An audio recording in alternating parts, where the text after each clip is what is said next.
when overpaying for a house is actually okay. True story, I overpaid for my house. 1000% true. When we bought our house 18 years ago, I knew exactly what I thought the fair market value was, and the seller would not entertain an offer in that range. The seller's final number, where they dug their heels in, was above the range that I thought was fair, professionally and personally. They weren't gonna budge at all, and so I had to make the decision with my family of whether or not that was something we move forward in. And we did. And trust me, I can tell you now, I've had absolutely no regrets of it.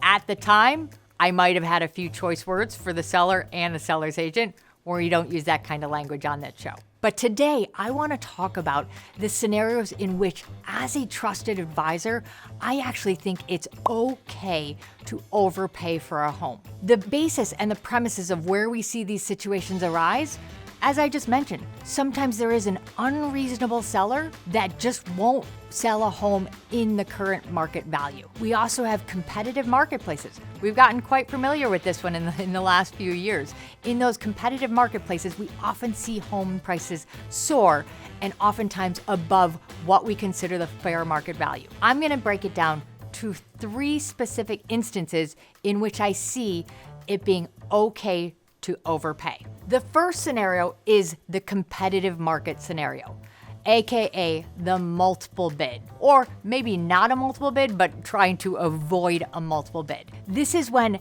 the premium for a house is going to be less than maybe what the costs are of not securing the house. Let me unpack that for you.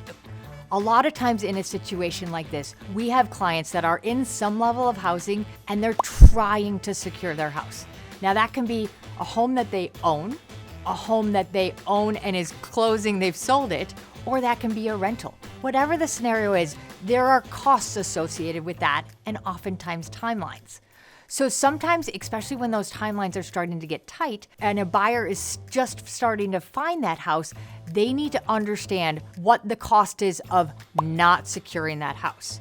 If they don't find a house in their given timeline, they are now starting to digest costs. The cost of a double move, the cost of putting their belongings into storage, and the cost of securing temp housing. All of those are hard costs, not finance, that somebody needs to think about when they're looking at securing a new home and what they're going to pay.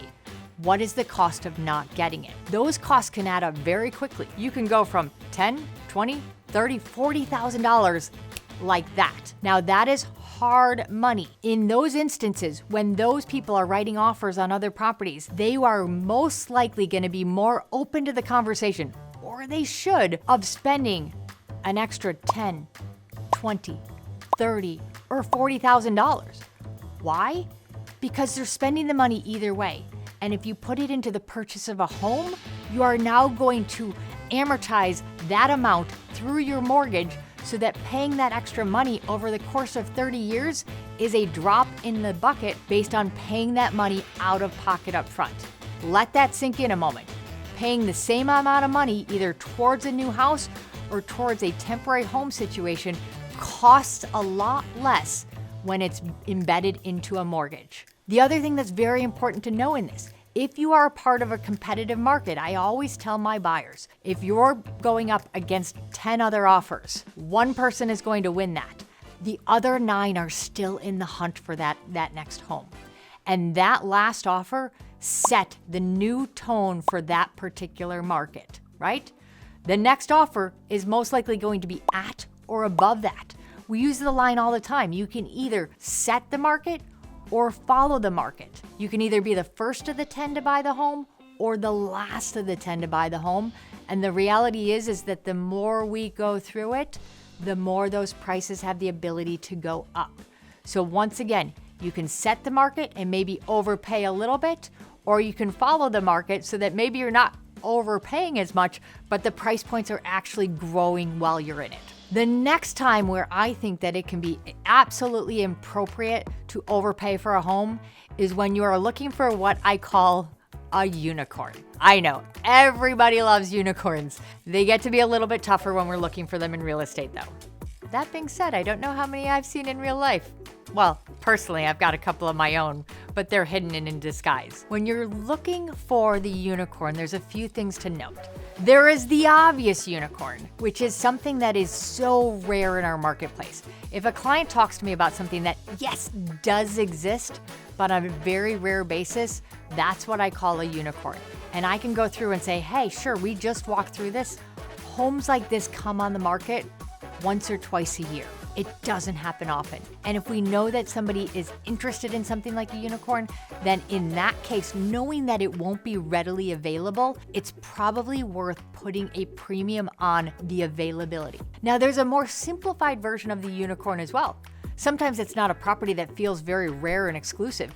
Sometimes it's just that the property doesn't exist more readily available in certain areas. Follow me on this one. If you want to live in a high-rise at the very top with incredible lake views, but you're insistent in living in Bucktown, it doesn't work, right? How many high-rises do you have in Bucktown?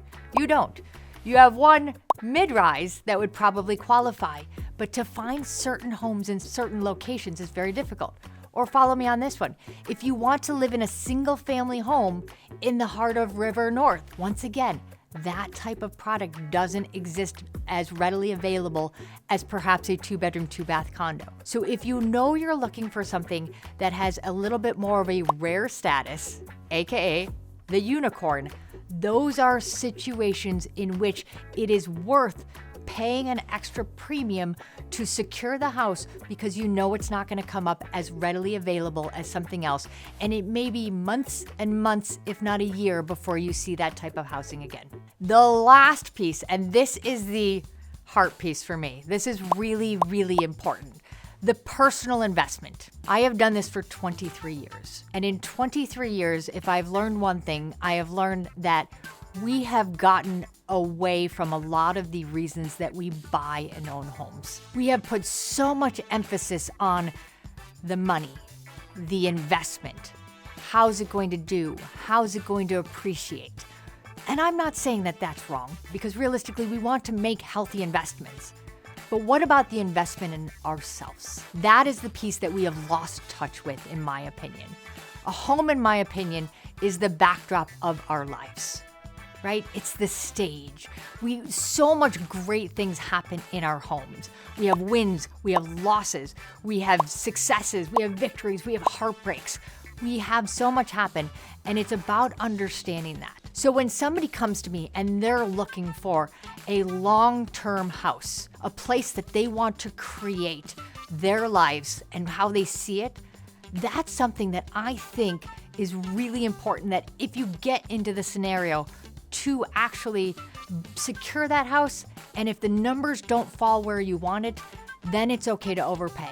And I'm gonna bring it back to my own personal situation. 18 years ago, I had an opportunity to buy a home for myself. It was going to be a long-term home that I saw myself spending a long time in. I didn't know if I was gonna be there for 18 years, but I knew I was gonna be there for a lot. At that point in time, the sellers dug in their heels $25,000 above where I wanted to be. But at the end of the day, I rationalized with myself, with my husband, we talked about it, and we said, this is the house for us. We overpaid for that house.